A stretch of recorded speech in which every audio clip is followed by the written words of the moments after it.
Hi, and welcome to the Thrive Alcohol Free podcast. I'm Dupe Witherick, alcohol free wellbeing and transformational coach, and the best selling author of A Cocktail of Clarity, How to Ditch Drinking, Embody a Joyful New Identity, and Thrive Alcohol Free. This podcast will show you that being alcohol free is not what the traditional narrative says. And even though alcohol is so ingrained in our society that it is okay to give yourself permission to stop drinking if you want to. And you do not have to wait until you hit rock bottom. It is certainly not boring, and I believe ditching drinking is just the start to living an extraordinary life. By getting rid of this one thing, it allows the doors to open to endless possibilities and opportunities. Each week, we will have guests on who are at various stages of the alcohol-free journey, from those who are curious to those who have been alcohol-free for years. We will also have experts on talking about different topics relating to alcohol and beyond. Through these conversations, you will discover what it means to thrive alcohol-free. Enjoy. Hi, and welcome to the latest episode of the Thrive Alcohol Free podcast. I'm Dupe, your host, and I'm delighted you're here listening. I hope you've had a lovely long weekend. And it's really funny because long weekends always remind me of when I was drinking, and there'd always inevitably be barbecues and excuses. It would be a sunny day generally, not that we had one here, but generally it's a sunny day and it's one of those excuses to have another drink. And so now that I don't drink, I love the alcohol-free option. So if you've maybe had a long weekend and you're thinking, oh, I shouldn't have drunk so much, and you're still suffering even though it's Thursday now, or you're maybe thinking, I stopped drinking but felt a bit deprived this weekend because I wasn't drinking, then certainly check out alcohol-free drinks because that's definitely an option. And I have my mocktail recipes, ideal for summer. So if you would like to grab those, I will put that in the show notes and you can be inspired for the summer. So you have some good drinks to make. And obviously there are lots of alcohol-free options. Go and explore some different options. Okay, so the other thing, on Monday, it was our doggie's birthday, Bentley, our Black Labrador. It was his 7th birthday. And it just made me reflect about milestones and birthdays and how important I think it is to celebrate milestones on this alcohol-free journey, because a part of our programming, when we stop drinking, we've got so many references in our subconscious that we automatically reach for a drink when it's sunny, or when it's a party, or when it's a wedding, or when we go on holiday. And that's the automatic response. And by noting the good things that happen along the way while you're alcohol free, but also then recognizing the milestones and celebrating and reflecting on what's good or what's been good since you stopped drinking for X amount of time and what's happened, that really starts to change the way you think about alcohol. And it becomes second nature that you don't need alcohol to have fun, to live, to just be. So I certainly recommend thinking about either tracking, at least in the early days, tracking your days. It's not something I really do now, but every now and again I'll have a look. But yeah, if that's something you're interested in and you're thinking, well, how can I make this stick a bit more, then doing that is a really good way of doing it. So I also have a couple of fun things coming up. So I'm really excited for my program, which is starting next week, and there is still time to sign up. Doors close today, 1st of June at 6 p.m. and you have the opportunity to join a Cocktail of Clarity group coaching program, which is a 5-week program. Plus you get 3 modules with 14 lessons where we look at how to take a break from alcohol and enjoy it. So if you have been thinking recently that you're maybe feeling a little bit anxious more regularly, you are struggling to moderate, you'd like to feel more present, you've tried to take a break before and not enjoyed it, you're not where you want to be in your career, or you know deep down that life could be better without it. And if you've been questioning whether alcohol has been holding you back in some way, and you'd like to make alcohol insignificant in your life, then this program is absolutely for you. I am delighted to be hosting it and be your coach on it. And I really hope it's going to empower you on your journey towards a new mindset where you can make choices when it comes to alcohol.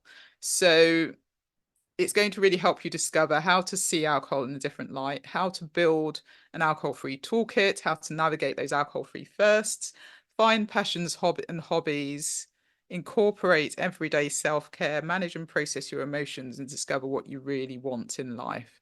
So if you're looking to make alcohol insignificant in your life, if you want to be happier, if you want to feel less anxious, have more energy, be more present, improve your health, experience greater clarity, and you want to feel authentically you, then this is the place for you. And as I said, it's a 5-week program. So if you have been reflecting on your relationship with alcohol and want guidance on how to change the way you think about alcohol, then I would love you to sign up today. And so I'll leave all the information in the show notes, and the doors close on Saturday. And the reason it's Saturday is because that will be 1,300 days for me being alcohol free. And as many of you know, I took a 21-day break from alcohol. So that was my initial plan. And along the way, I learned a lot of tools and tips and was part of community and various things which I've really thought about and incorporated within my Thrive AF method, which is what this program is based on. So I'd love it if you are looking to transform your relationship with alcohol and change your life, then join today. Okay, and then the second thing that I have, which is coming up next week, is my friend Anna K. Morris, who was on the podcast a couple of weeks ago. She is hosting a summer fun summit, and I am going to be part of that. So the summit is from next week, as I said, from the 3rd to the 6th of June. I'll be on Tuesday, and there will be 9 other ex talking about love, creativity, travel style, books, mocktails, and beyond to help you create a summer of fun. So if you are looking for that, it's absolutely free. You can join that. I will leave the details for that on in the show notes, and can't wait to be part of it. So thank you, Anna, for inviting me on to be part of that.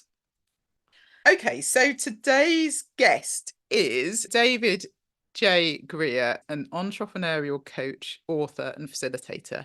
He's the catalyst who gets you to fully live your dreams now. Spend 1 hour reading his book, Wind in Your Sails, attend a 1-hour talk with him, or get 1 hour of one-to-one coaching, and you will have 3 concrete action items that will shift and accelerate your business within 90 days. David specialises in working with entrepreneurs who are challenged with alcoholism or addiction. He and his wife, Carolee, are committed to each other and their 3 children, spending time supporting them in the many and varied activities they're involved in. They live in Vancouver, Canada. So I'm delighted to have David on. It's a great conversation. So without further ado, here is the conversation with David. So welcome, David, to the Thrive Alcohol Free podcast. How are you today? I am doing wonderful and thrilled to be here with you today. It's so great to have you. So for those who don't know you, maybe you want to give a brief introduction of who you are, what you do, and why you're on the Thrive Alcohol Free podcast. Sure. So professionally, I am a 40+ year entrepreneur. And for almost the last decade, I've been an entrepreneurial coach.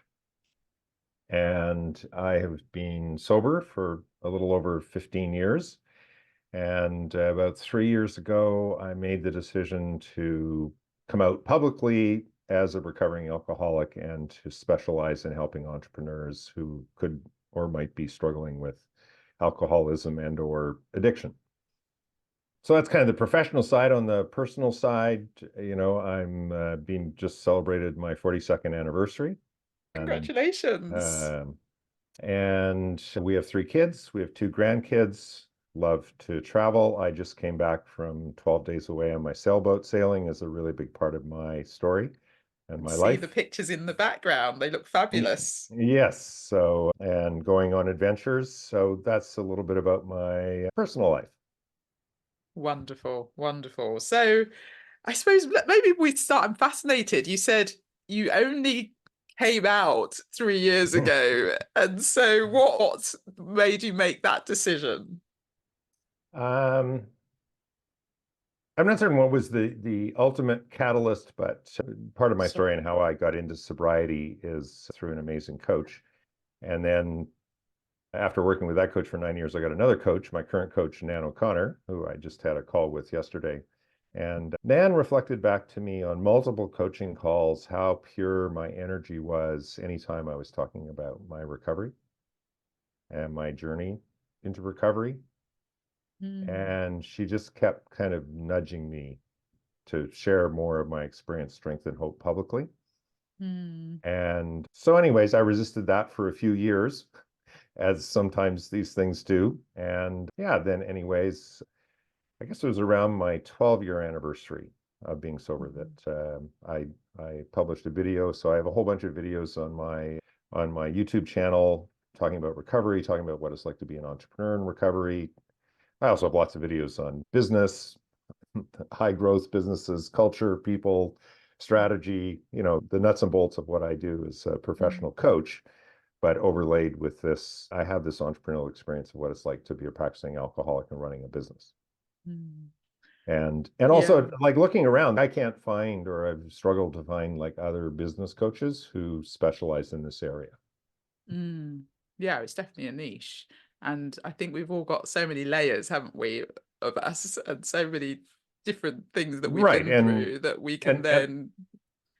and I've done a lot of research trying to, like, find out, like, are entrepreneurs more likely to be alcoholic? And there isn't any such research, or I haven't been able to find it. But if we just say, according to the experts in the US and Canada, roughly 10% of the population are alcoholics. So even if 10% of entrepreneurs are alcoholic, that's a lot of entrepreneurs, right? It's just 10% of the population is a lot of people. So I know they're out there. And in some cases, like being on a podcast like this has got me clients who are in recovery. And on our coaching calls, it gives another layer that we can talk about, because especially those that share, like, my experience in 12-step recovery. So I can Yeah. say, what step would you apply to this, like, business problem? Because often there is one that applies, and it causes the client to see things in a different or new perspective. Yeah. So can I ask how you got to the point where you decided enough was enough and you knew you had to stop? So sure. So I 15 years, have, 15 years yeah, ago. I know it's a long time ago, but I'd love to hear. actually the 15, I find it shocking to be 15 years sober. I find it absolutely shocking. I sometimes still feel like I'm a few months or maybe a year or two. Really? And Wow. especially turning 15 has really caused me to go back and like really re-experience and be aware of, like, what it was like when I came in. I don't, it's just been something about this has just been a very, very important and poignant milestone for me.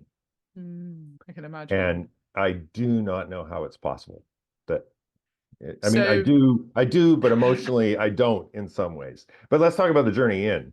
before we And do, I'm fascinated. When you say that, I know we all think time's going so quickly, and we all still talk about COVID, but that was actually 4.5 years ago, right. and that's shocking. But do you wonder what the reason is that you think the 15 years just don't feel like 15 years? I think 15 in my mind is such a significant period of time, Mm, and yet it feels like such a short time. And as I often tell people, like, getting sober is the single biggest achievement of my life. Like, let's be clear. amazing. But I do remember every single morning I have to achieve again the single biggest achievement of my life. And for 15 years, I've not taken this for granted. And it's really important to me that I stay focused on that, because I know I have another drunk in me. There's no question about that. I had a recent drinking nightmare that brought it all They're, back. they're never But good, are they? You wake up in a cold sweat. yes, thinking you picked up a drink. Exactly.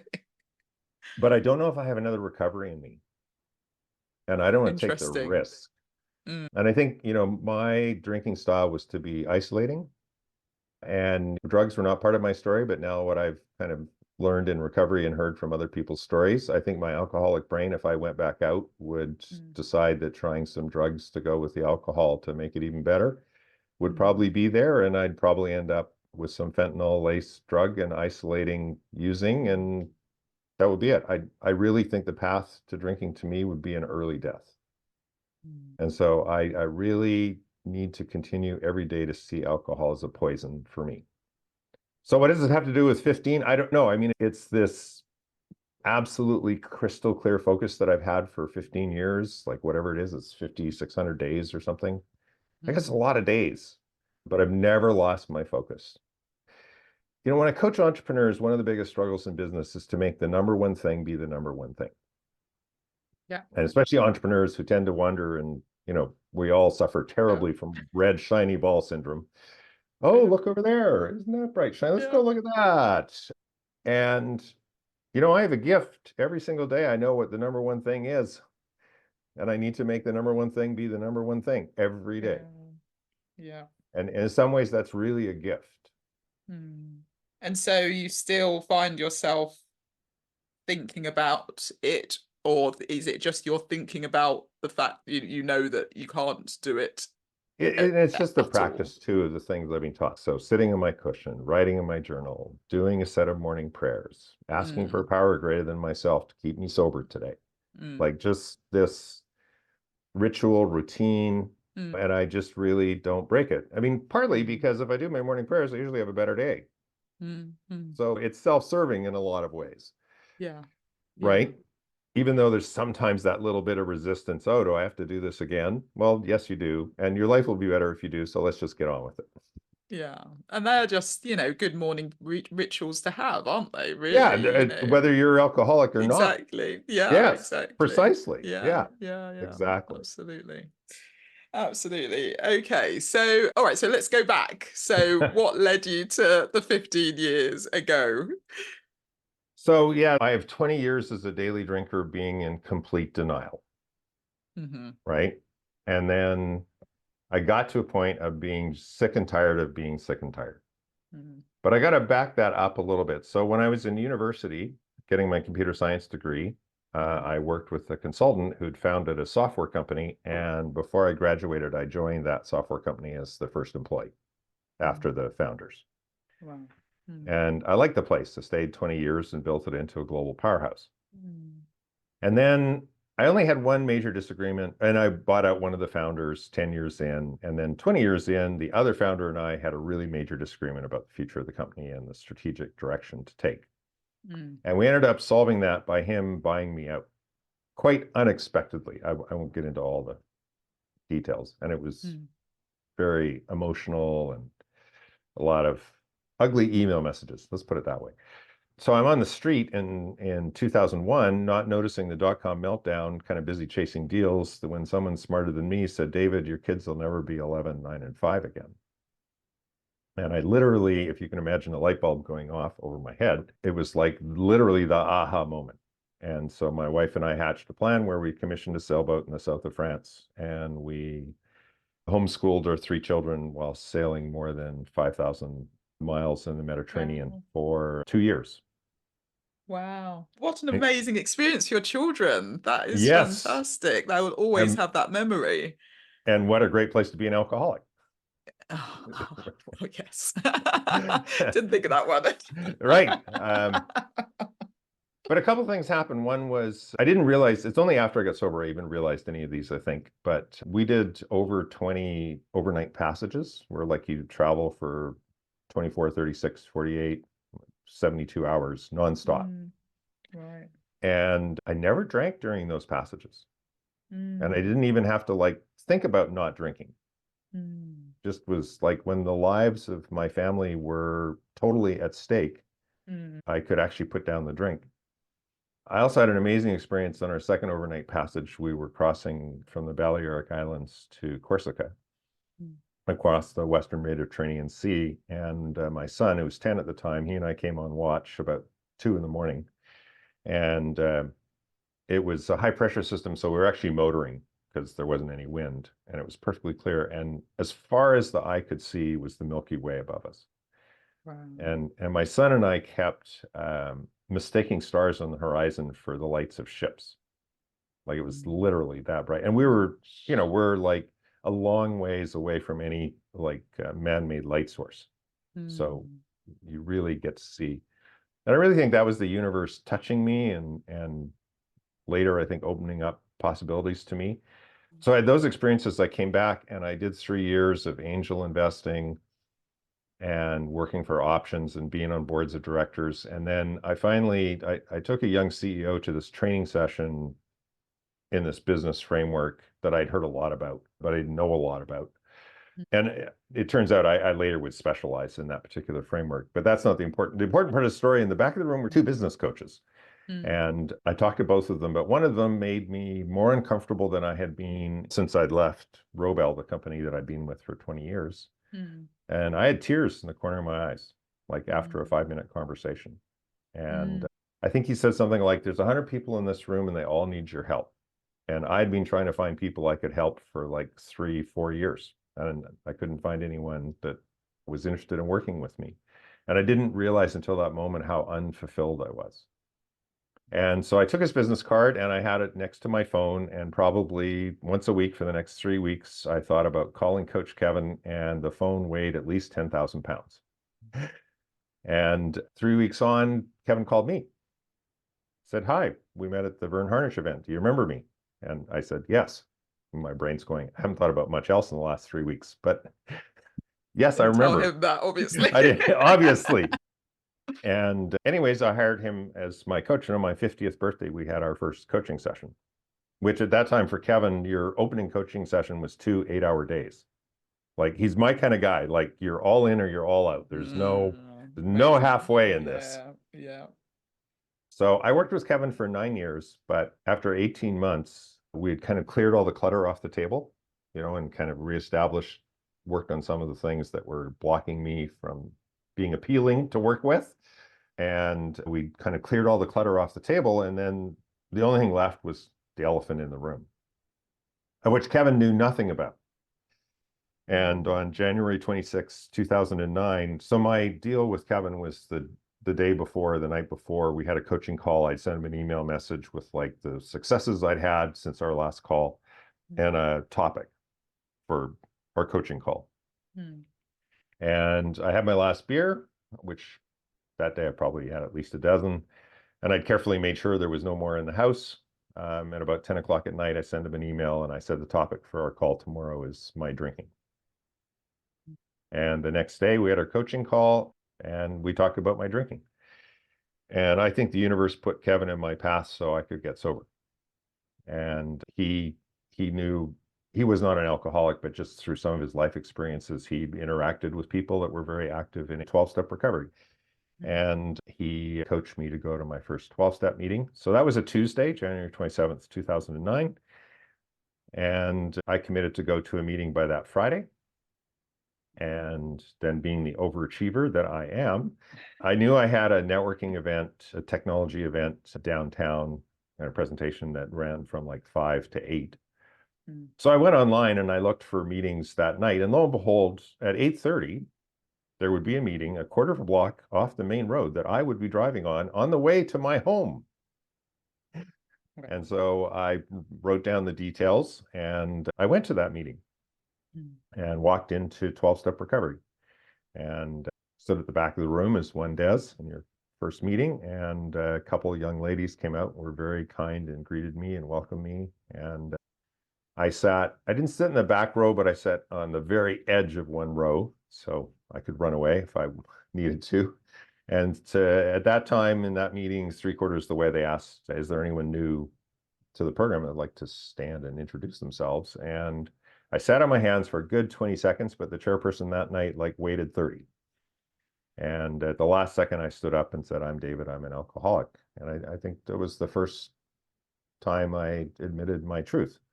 I didn't really understand or know, I think, what I was really admitting to, but I was speaking my truth, it turns out. And, after 20 years of denial, it was a watershed moment. And a few weeks later, I made that my home group. And earlier this year, I took my 15-year cake at that same home group. It's been my home group for the whole 15 years. Gosh. And there were 3 people at my 15-year cake who were there the night I came in. Wow. And remember what I was like the night I came in. You know, there's an accountability. There is a, you know, you don't want to forget. For me, I never want to forget what it was like to come in, because I got to remember that's what it's like if I ever pick up a drink. Well, actually, it'll be worse. Right? But literally, you know, I got just totally sick and tired of being sick and tired and being just literally in slavery to alcoholism. And I kept crossing the red lines. So I'll never drink in the car. I'll never drink in the car while it's moving. I'll never have more than 1 drink in the car. And I'd find myself at some event downtown, and on the way home, rather than go home and be with my wife and 3 lovely children, I'd buy a 6-pack and go to the beach and make sure I had 3, so I had started the start of a buzz before I got home. I mean, it makes total sense as an alcoholic. I mean, it's crazy to anyone who's not an alcoholic, because, yeah, I mean, it's a mental illness, right? It's alcohol use disorder. And I'd like your listeners to remember that, like, it's not a moral failing. You are beholden to the most powerful drug on the planet. It just happens to be legal, and it happens to be incredibly socialized. Yeah. And it's high, I mean, ultimately it's a highly addictive substance. So regardless of how much you're drinking and how fine you think you are now, that it's a slippery slope. And at any point, anybody, regardless of where they're from and what they do and all of that, could be subject to becoming addicted to it, because it's an addictive substance. So I tell people, like, so when I came in, I had a nice house and 2 cars and 3 kids. And was a very successful entrepreneur, was very successful in life, had a lot of achievements. 15 years later, I've still got a nice house, got 2 cars. I have 3 kids, but now I have 2 grandkids. So you might say, like, on the outside, it doesn't, and I have even more achievements. You know, I've now sailed across the Atlantic Ocean, you know, done a bunch of things that I wanted to do that I could only do once I got sober. Dreams that I had for many years, but I could never do them because I never imagined doing them sober, you know. But the person on the inside is a completely different person. Like, the change is inside, not outside. And that's really a testament to the work in the program and outside the program. You know, I've done 5 years of therapy work, and after I got sober, it triggered a bunch of things with my spouse. So I like to say in the first 30 years, we didn't do as much work on our relationship as we have in the last dozen. And that included 8 years of relationship counseling with 4 different counselors, each of who was perfect for the time, you know, at the stage we were at. And you know, was being a big part of that personal growth that needed to happen. So, you know, like, codependency is one of my other big isms. And it took a lot to work past that. It is interesting how ultimately we all are trying to either create a feeling or running away from a feeling when we go for a drink and have a drink. That's effectively what we're trying to do. Exactly. And so you're numbing things, or you're trying to avoid emotions. And so it's no wonder that you then really do need to process those emotions, manage those emotions, work through them, and then better understand yourself as a person. And I do think you're absolutely right when you say it's on the inside, because on the outside, it looks the same to a lot of people. I mean, my coach and I yesterday were doing some deep work. I have this incredibly powerful taskmaster spirit. I mean, it has let me achieve an enormous amount in my life.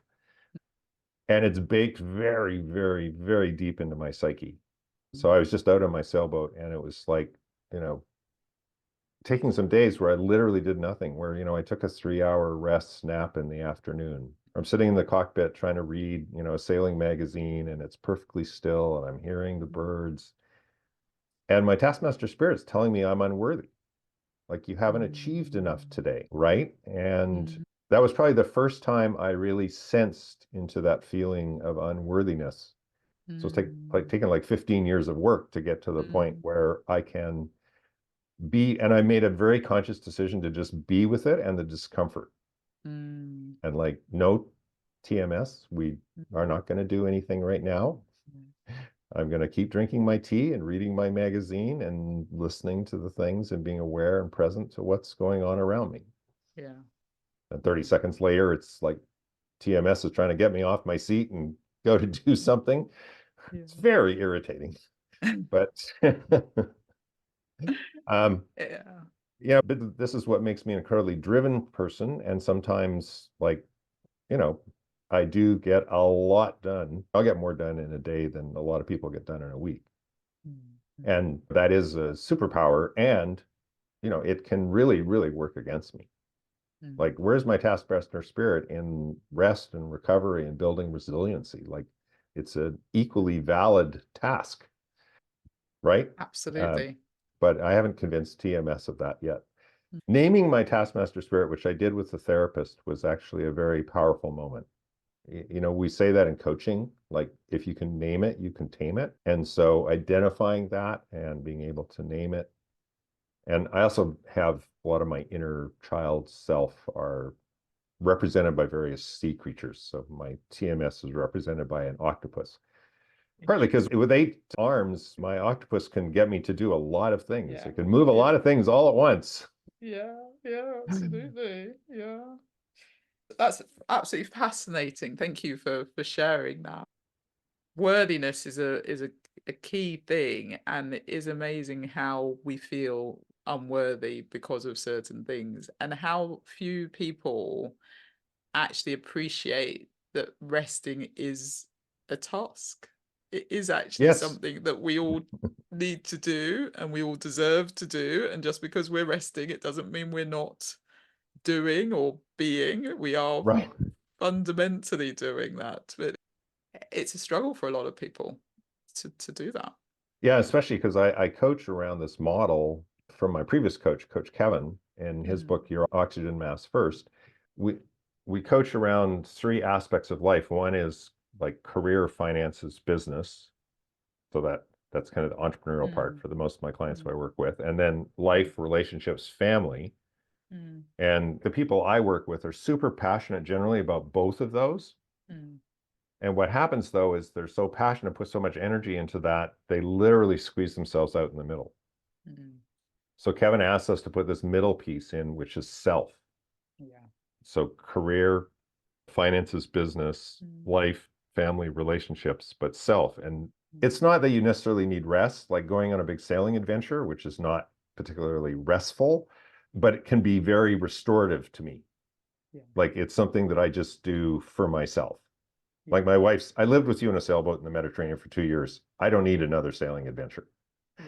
I'll go wander around the Gulf Islands with you, but if you want a big adventure, you Yeah. go do it, and more power to you. Yeah. Right. Sailing is hard work. It is hard. Yeah. Hard work. So, but it's also this rest piece. And I coach around people actually like setting goals for themselves and rebuilding their resiliency equal to the goals for their life and relationships and for their business. Yeah. Because this is the part that we miss out on. And when we get too busy, it's usually the part we sacrifice. And the point is being selfish versus being serving. If you keep serving your business and your life and your relationships, at some point, there'll be nothing of you left. So at some point, you have to be selfish. Like, you be selfish so you can be serving, right?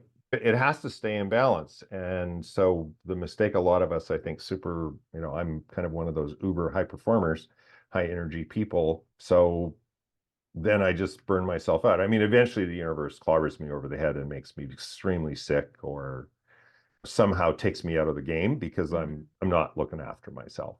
Yeah. So now I'm much more proactive. Like, I just spend more time sailing, and if my wife doesn't want to come, that's okay. I'm got everything set up. I spent the last 13 days solo sailing. Right. Wasn't a huge trip, but still probably 125, 140 miles in various segments, around in some of my favorite places. And and just hanging out with myself, right? And one of the little islands in the Gulf Islands, I went to a great meeting last week.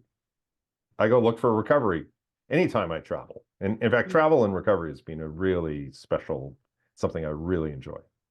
Yeah, and I imagine you meet lots of different people as well when you travel and go to the meetings Or as just the well. experience, like you go to, I went to a meeting in India when we were there a few years ago, and all of the visitors spoke English, but the rest spoke Hindu. Yeah. But you kept hearing parts of the big book of my 12-step recovery program, like said in English. Yeah. Higher Yeah. power.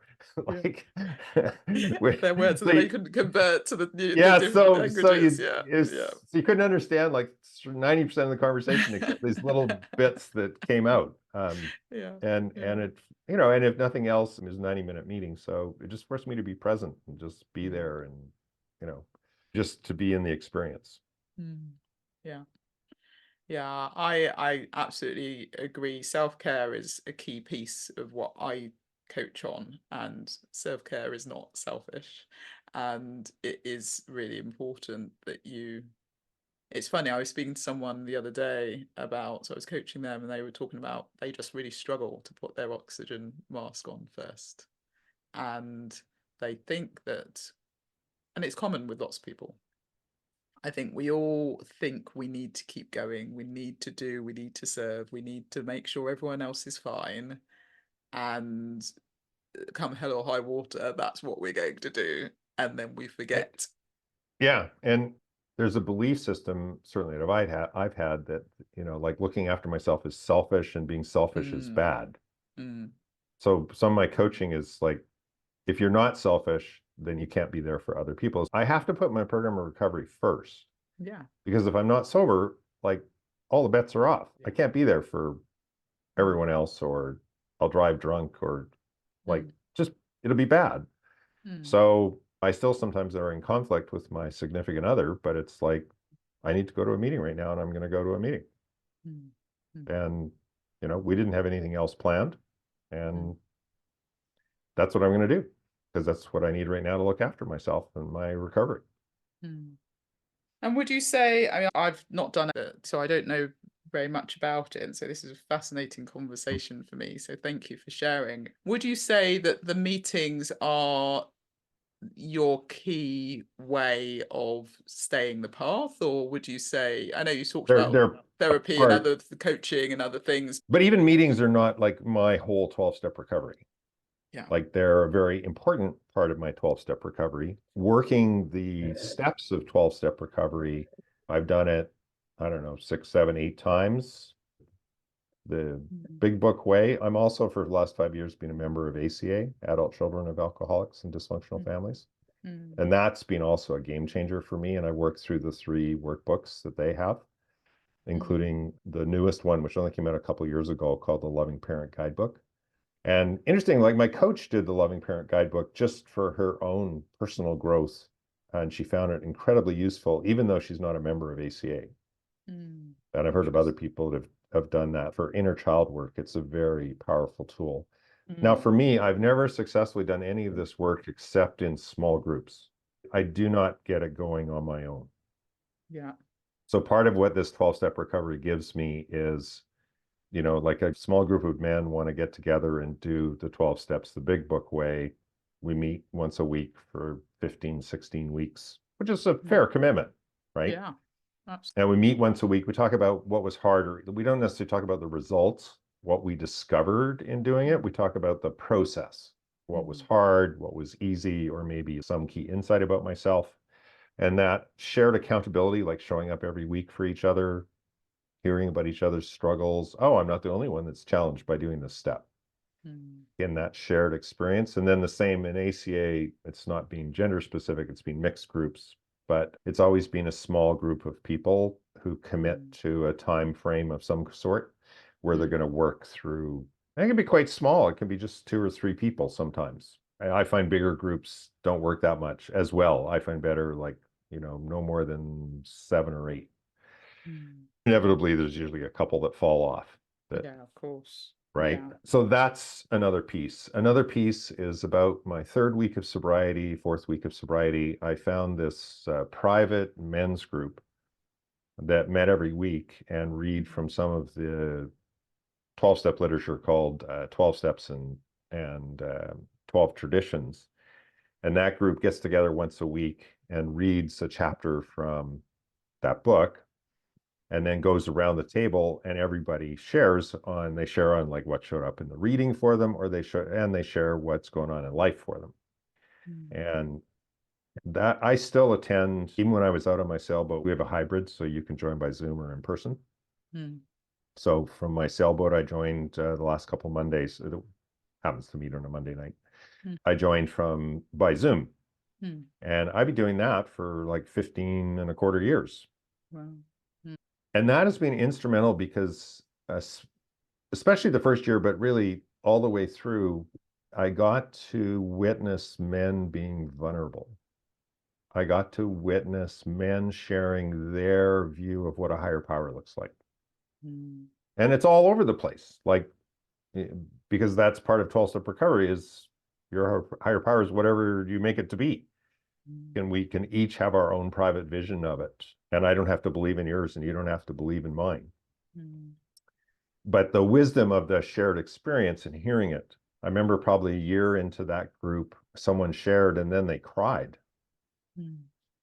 And after about 30 seconds, it was like everything. And this person is crying, and there was a lot of us there that night. It was probably 16, 17 people, men around a table. And everyone is quiet. And I'm ready to jump up and pat the person on the shoulder and say, it's going to be okay. And I eventually figured out really what it was my discomfort of watching another person in their emotional self, especially in that quote negative emotion. And to witness like 16, 17 men be still and hold space for a deep emotion. What a powerful experience. Yeah. And I've had that multiple times, of course, since, and I've cried with that group subsequently and had them hold space with me. Nothing needs to change. I continue when I'm ready to continue. So you asked, like, what do I get out of 12-step recovery? Some of these other things have actually been as or more powerful than the meetings themselves. Like this creation of a space. Now, we use the lingo and the literature as our base to build on, and because we have a common language to share about, and some belief system that this 12-step recovery works for us. That's why we keep coming back. And so we do share that in our own, each individual unique way. But these have been as powerful as going to meetings. And I toted it up the other day. I've probably been to 2,000 meetings. So that's 2,000 times I have gone and heard people share. I've heard a lot of stuff. And sometimes my wife or I'll go to a play and it's tackling a pretty difficult subject, and I'll go, boy, that play is just a piece of crap. I've been to enough meetings to know I've heard enough of what it's really like that I don't think that was a depiction of what it possibly could have really been like. Again, it's not my lived experience, but being able to hear others. And my other experience about meetings that I often comment on when I am asked to share is, I'm not certain, another thing that we have, certainly in the Western world, in meetings when people are speaking, you can hear a pin drop. And where else do we get that kind of honor for our story? Like, yes, a bunch of people in the audience, their minds might be racing, they might be thinking about something else, but they're not speaking out. They're not interrupting. They are just present to create this space, which every meeting does. I've been to a few where maybe it wasn't there, but they're a handful out of a couple thousand, where you have this incredibly honoring space for people to share. I think it's just an extraordinary human experience. Yeah. You get it in a therapist's office. It's the same thing, but it's just one-on-one. And I'm sure there are other group situations that you can be part of and are created, but it's just the whole 12-step recovery movement. This is its essence of what we do, and honoring your story. Yeah. And then like in ACA, it's like even stronger rules about no crosstalk, no after the meeting, no asking a person about their share without permission. Even now after a meeting, I'll say, a few thoughts came up for me when you shared. Would you be okay with me sharing them? And sometimes people say no. And I'm like, great. And it's just really honoring their boundaries, honoring where they're at. Mm. And in a society where people more often than not speak over each other, where we're terrible listeners, a lot of my coaching is around building better listening skills, as I had to take coach training and increase my listening skills. Right. And I coach around listening is not having busy brain about your rebuttal and defensiveness, about what the person before said. It's being present to the person who's speaking and fully present to what they're sharing, whether you agree with it or not, but actually hearing it and being present to it and shutting down your busy brain. That's true listening. Yeah, absolutely. It's active listening, and it's important. It's a key skill for coaches. But you're right. It doesn't come easy. It doesn't come I would argue easy. it's a key skill for life that more of us could probably benefit Absolutely. from. Absolutely. There are a couple of things. I think it's really important. I'm always fascinated because when I look at the alcohol-free space, I stopped drinking over 3.5 years ago now, and it didn't feel like there were obviously there weren't that many people in the space 3.5 years ago. There were some, obviously, but it feels like recently it's a growing movement that's happening, which is wonderful to see. But I'm finding it's more female driven. So when you talked about vulnerability of men, and obviously that's really powerful, and I've had a few men on the podcast, and it's been really great to get their perspectives. But what seems to be common is that a lot of them have said that their friendship groups, the men around them, just aren't open to being vulnerable. And they've ended up finding, when they became sober, alcohol free, they ended up finding a new set of friends who were then able to hold that space, as you say, and really start delving into emotions. And they all seem to find groups of people who they felt comfortable with, and then realize that the friends they had were actually, not to blanket everyone with the same thing, but quite shallow, didn't have Mm-hmm. that depth. And so what are your thoughts? How can we change the tone and the dial to enable more men to actually say, listen, I need help, or I want to talk about this, or I want to be vulnerable, or be able to give themselves permission potentially? I don't really know the answer to that. So here's my take. I go on these podcasts to share my experience, strength, and hope so Mm. that others might say, oh, this is okay. Mm. Through work with my current coach, Nan O'Connor, probably within the last year, even though she was nudging me there for a while. So I had kind of three big fears that I'd identified probably 7 or 8 years ago. But I actually realized that underneath those fears is actually a bigger fear, which is the fear of being weak. Mm. And I'm going to speculate because it's not my expertise, but I think Mm. that society wise, certainly the era that I grew up in, and for my parents, men definitely couldn't be weak. Mm. And so this taskmaster spirit still trying to drive me on to achieve. Mm. I think the flip side of that is just the fear of being weak. Mm. Well, if you're not achieving things, then you're weak. And isn't that a bad thing?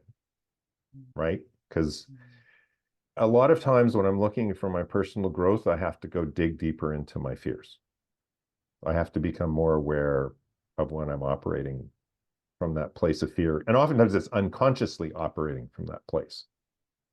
I don't even realize it until I get present and spend some time being with it and like, this is what's really showing up here. And Mm. then on top of my fear of being weak is another really common one. Maybe every human being has it, but I'm not good enough. Right. So there's the I'm not good enough, which led to my being a people pleaser and kind of all the things that go with that, which also leads to my codependency. And then another fear I have, which I think again sits on top of I'm weak, is it's my fault. Oh, it's my fault. So if I'm not doing enough and I'm not making enough change in whatever it is, well, it's my fault because I'm not working hard enough or doing enough. And then my third one, which I'd identified, which I haven't decided how much sits on top of my fear of weakness, but who do you think you are? Like, who do you think you are to go away on the boat for 12 days and actually just do nothing some days? Who do you think you are? Right. And I mean, you say it and it's in always that negative connotation, Yeah. right? Not like, who do you think you are to be the most wonderful thing in the world? Isn't that fantastic? It's who do you think you are to be a big shot? You should get your ego in line here, right? And dot, dot, dot, right? So those are my four deep underlying fear, and then my other fears that I've identified. And so I just have to be really careful when I'm operating from those fear-based, because it often drives behaviors that are not the behaviors I want. Yeah. So I'm trying to answer your question about for men. So I come on these podcasts and I honestly share about those fears, and they're very real for me, and they do really show up. And if you have those fears, it's okay. It's okay to not feel good enough, because the truth is you're good enough as you are. And one of my defects of character is false pride. I either think I'm worse than you or I think I'm better than you, rather than just I'm a human being having a human experience doing the best I can.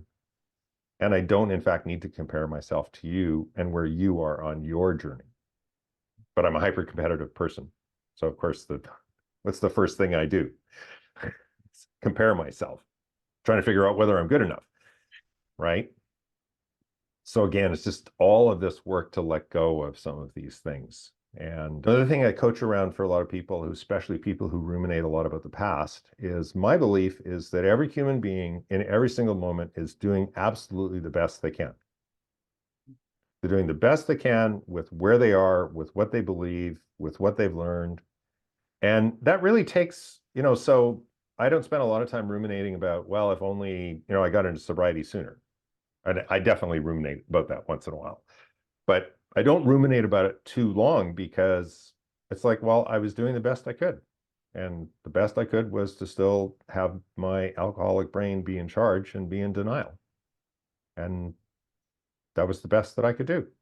So there it is. And I could take any other number of situations where I feel that I should have deemed better, different, chose, whatever, where we have those judgy pieces about our past. It's like, I was doing my best. They were doing their best. That's the outcome we got when we were doing our best, given where we were, stage status, what we knew then.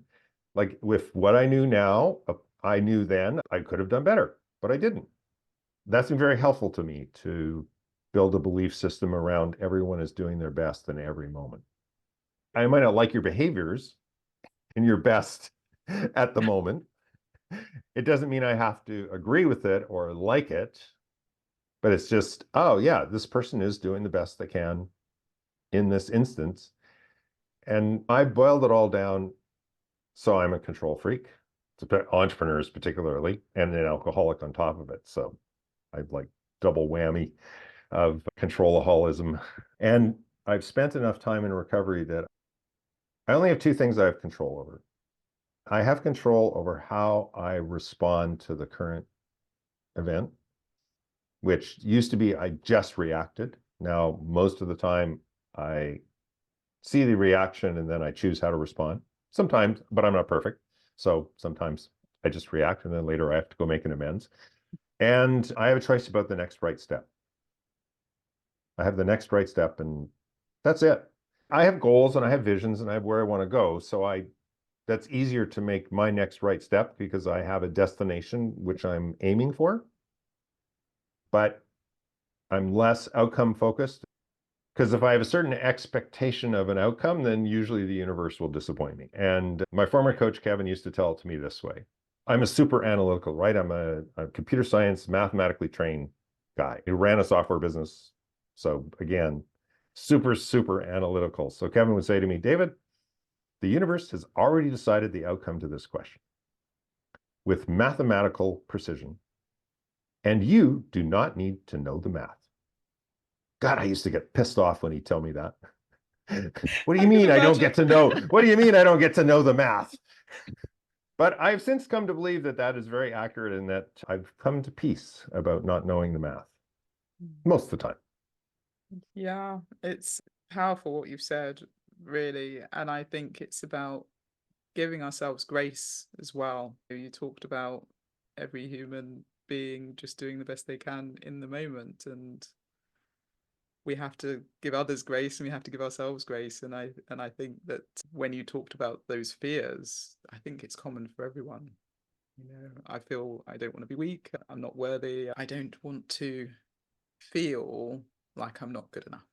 All of those things are things that just come up for everybody. And it's funny because you get the sense, and there's a recent book that's come out from Jamie Kern, who you might have heard of, and her book's called Worthy. And she's written this book, and it is incredible from the stats that she went through. 80-90% of us feel unworthy in some way. And the things you mentioned are probably the key ones that she talks about as well. And so when it boils down to it, we're all feeling and thinking the same thing. We're all fearful. We're all worried about all these things. And yet we all walk around like we're all fine and we're doing and we're getting things done and we're working and we're achieving. And really, we've all got those underlying things that we try and either push down, and then we do that through numbing or through more positive habits, or we just hide it and then get to a point where it suddenly hits you, and you realize that you've actually just been holding on to all of this stuff and not really processing, working it through, etc. So I think what you just said has been really important, I want really to circle helpful. back to just one kind of comment you made, which is having a friend group or a group around you where you have these shallow conversations. Mm. I'm thriving on your podcast right now because of the depth of this conversation. Mm. And I don't have much time for how's the weather. I got a little bit for how the grandkids are doing, but not too much. And I got a lot of time for these kind of conversations, but a lot of people, they don't even have awareness around it, let alone any comfort level to actually having this conversation. Even if they have a little bit of awareness, they're not comfortable talking about it like you and I have been talking about it. Mm. I think those of us who have been beholden to alcohol and then have had to take the steps to get past that, they say 12-step recovery is spiritual because it's for those of us who've gone to hell and we've come back, and religion is for people who just want to get to heaven and haven't experienced hell. And I it's love it's a that. it's a bit superficial, but I think there's a certain amount of truth in that. Like, we have gone places that a lot of human beings haven't gone to Mm. and seen or experienced, or and maybe not seen, perhaps seen, but certainly experienced things at a level that a lot of people, if they have experienced it, are not willing to acknowledge it. But for me to stay sober, Mm. I have to be prepared to look at that and to keep working on it. And in fact, when I got sober, I don't know exactly when, but fairly early on, I just committed to every year I'm going to do something on a path of personal growth. Even if it can be very small, but Mm. my current work is this work around being aware of my taskmaster spirit and getting better. My biggest challenge is getting sober. My number one challenge probably is still being still. Being still is really hard work for me, right? And just to be present and to just be present to the magazine I'm reading or the cup of tea I'm drinking, like, still very hard work and so worth it. Like, again, I keep remembering, I'm worth this work. And it'd be better if I could find a reframe that didn't call it work and just called it growth or personal journey. Yeah, yeah, absolutely. And it is a journey. I do think being alcohol free is the getting rid of the alcohol is obviously what we're all doing. That's fine. That's a given. But it is the transformational journey. It's a growth and transformational journey, I believe. Yeah. And And putting the if cork in you're the bottle is somewhat easy. exactly, Leaving the cork in the bottle Yeah. And living life on life's terms. Very early in our conversation today, you talked about how most of us drink to mask or get past certain feelings. And once we've taken our solution off the table, which is alcohol, life goes on. It does. Life goes on, and those feelings don't go away. So now what? What is your solution for being okay with those? And I don't know exactly what your path has been, but obviously you have found a path to how to deal with those. For me, it's been sharing through 12-step recovery and the things that I've shared about on our conversation today. And again, I'm not saying 12-step is the only path, and obviously it isn't, because you found another path. And I just want anyone who's suffering to know there is a path forward, and I want them to know there's hope. And the other thing I always try and share in any podcast interview I do around alcoholism is I believe we can't do it alone. The mind that got me into this mess of being an alcoholic is not the mind that can get me out. In fact, my mind is a very dangerous place. So that's another thing in 12-step recovery is you are encouraged to get a sponsor, someone who has what you want. And I've had a few really good sponsors. And that's where I take the thinking that I have and talk it through with someone else who's been there, done that. And they might be able to reflect back to me some aspects or perspectives that my thinking brain had never thought of. Funny they exist, aren't they? Yes. We're also, this is how it is. I don't think it can be done any other way. And it's There always is no wonderful other to get other. interpretation of this group of events. No, Exactly. my interpretation is the only interpretation. Yeah, exactly. Talk about it with It's my so helpful. sponsor. Oh, that's how the other person might be thinking or feeling. Yeah. Oh, I never thought of that. Yes, exactly. Yeah, it's so helpful. Mhm. Well, this has been a delight. Thank you so much. And so for people that maybe would like to find out more about you, get in touch, maybe do I know you said you're offering a 1 hour coaching call for people if they want to do that. How can they get in touch with you, David?